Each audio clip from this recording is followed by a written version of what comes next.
સુરતમાં એનએસયુઆઈ દ્વારા ફરી એક ઇન્સ્ટિટ્યૂટનો પર્દાફાશ કરાયો હોય તેવો આક્ષેપ કરાયો છે અને આ ઇન્સ્ટિટ્યૂટ સામે પગલાં લેવાની માંગ પણ કરાઈ હતી. સુરતમાં એનએસયુઆઈ દ્વારા પત્રકાર પરિષદ યોજાઈ હતી અને પત્રકાર પરિષદમાં એનએસયુઆઈ દ્વારા વધુ એક ઇન્સ્ટિટ્યૂટનો પર્દાફાશ કર્યો હતો.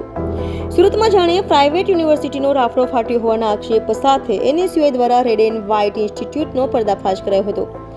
આ ઇન્સ્ટિટ્યૂટમાં ટ્રસ્ટના નામથી ફીની રસીદ આપવામાં આવતી હોવાનો આક્ષેપ કરાયો હતો. તો એનએસયુઆઈ દ્વારા ઇન્સ્ટિટ્યૂટ સામે કાર્યવાહી કરાશે તેમ કહી કોર્ટમાં પિટિશન દાખલ કરાઈ હોવાનું પણ જણાવાયું હતું. ગુજરાત ભાજપના રાજમાં છેલ્લા ઘણા સમયથી પ્રાઇવેટ યુનિવર્સિટીનો રાફડો ફાટ્યો છે. આ પ્રાઇવેટ યુનિવર્સિટીની મિલીભગતથી અને દુરુપયોગથી ઘણી ઇન્સ્ટિટ્યૂટો બોગસ રીતે ચાલી રહી છે, જેમાંની એક રેડ એન્ડ વ્હાઇટ ઇન્સ્ટિટ્યૂટ છે, જેની ગુજરાતમાં 23 કરતાં વધુ બ્રાન્ચો આવેલી છે અને સુરતમાં 8 કરતાં વધુ બ્રાન્ચો આવેલી છે.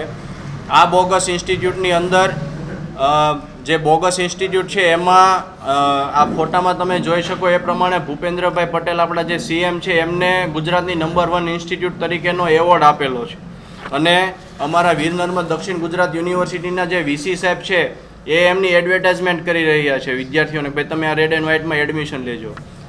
અમે યુનિવર્સિટી વીર નર્મદમાં આરટીઆઈ કરી તો એમાંથી અમને માહિતી એવી મળી છે કે યુનિવર્સિટીએ આ બોગસ ઇન્સ્ટિટ્યૂટને ચેતવણી બી આપેલી હતી કે ગુજરાત વિધેયક કોમન એક્ટ મુજબ તમારી ઇન્સ્ટિટ્યૂટ ચલાવવી એ બોગસ છે, કારણ કે જે તે વિસ્તારમાં દક્ષિણ ગુજરાતમાં તમારે યુનિવર્સિટીમાં વિસ્તારમાં તમારે ઇન્સ્ટિટ્યૂટ ચલાવવી હોય તો એ વીર નર્મદ દક્ષિણ ગુજરાત યુનિવર્સિટીની એનઓસી તથા રાજ્ય શિક્ષણ વિભાગની મંજૂરી લેવી ફરજિયાત છે.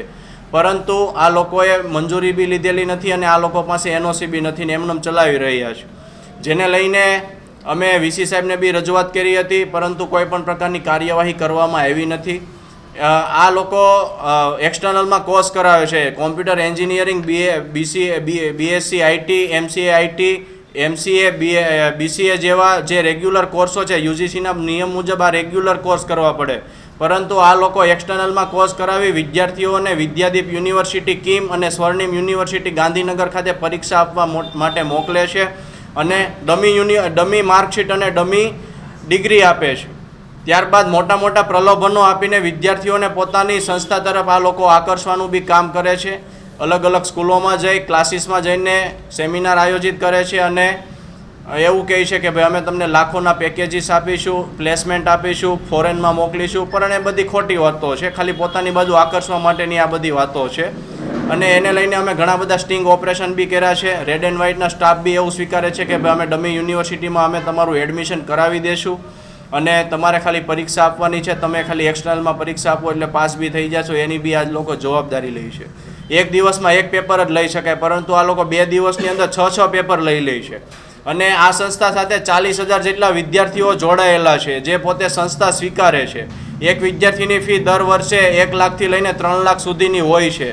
40,000 ગુણ્યા તમે ખાલી 1 લાખ કરો તો બી કેલ્સીમાં એરર આવી જાય, એવડો સ્કેમ છે આ લોકોનો. જેને લઈને અમારી સરકાર પાસે હવે એવી મુખ્ય માંગણીઓ એવી છે કે આ સંસ્થાની તમે માન્યતા રદ કરો અને જે બી આ સંસ્થાના માલિકો છે એમના વિરુદ્ધમાં ફોજદારી દાખલ કરો. કલમ આઈપીસી 336(1)(2) મુજબ એની વિરુદ્ધ કાર્યવાહી થવી જોઈએ અને આ અમારી માંગણી સ્વીકારવામાં નહીં આવે અમે કલેક્ટરશ્રીને બી આવેદનપત્ર હવે આપવાના છીએ. સમગ્ર ગુજરાતમાંથી જ્યાં જ્યાં એમની બ્રાન્ચ છે ત્યાં એમની તાળાબંધી બી કરીશું. છતાં બી જો નક્કર પરિણામ નહીં આવે તો અમારા લીગલ સેલના વકીલો દ્વારા અમે હાઈકોર્ટમાં રીપિટિશન બી દાખલ કરીશું. તમારું નામ અને સંસ્થાનું નામ આપી દો. મારું નામ એડવોકેટ ધવલ રાણા છે.